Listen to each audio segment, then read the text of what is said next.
Daryol chop ketyapti. Padallanib yurakni tushirib qo'yay dedi Daryol.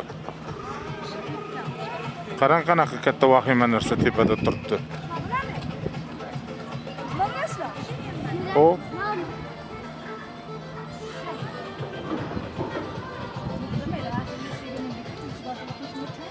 Merakin tepadan tomosha qilasiz.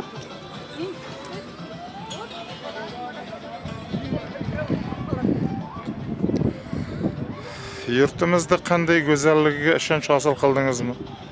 Odamlar Shveysariyaga, Turkiya, Antaliyaga yugurishadi.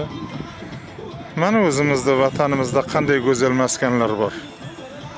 Men hatto o'zimizda tumanimizdagi ikkita suv omborida mana shu ijtimoiy tarmoqlari orqali yoritganimda har xil fikrlar bo'ldi. Siz bu manzarani ko'ring, mana bu Mirakini ko'ring. Qashqadaryo viloyati Kitob tumanida. Ko'ryapsizmi? Qanaqangi dor yo'llari qurilgan. Mazza qilasiz.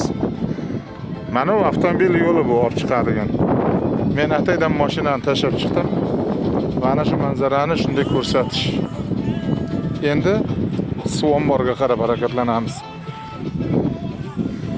Bizda tumanda ikkita suv ombor bo'lishiga qaramasdan ularda motorli qayiqlar qo'yilmagan.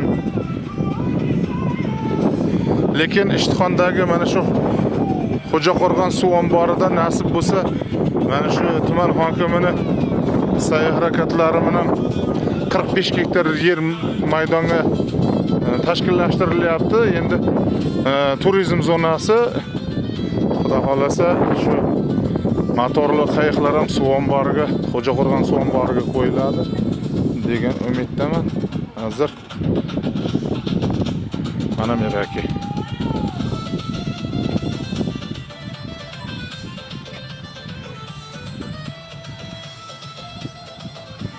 Qarang.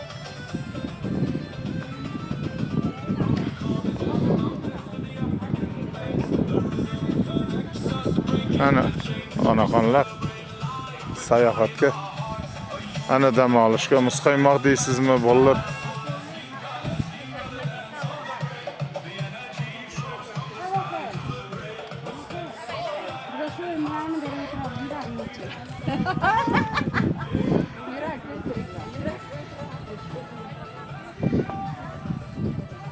Birinchi marta kelishim Mirakiga.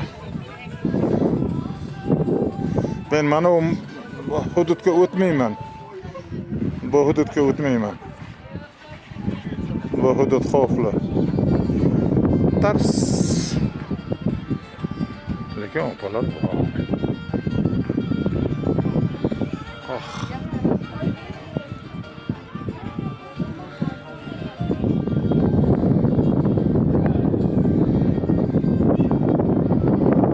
Manzaraga qo'yilmisiz?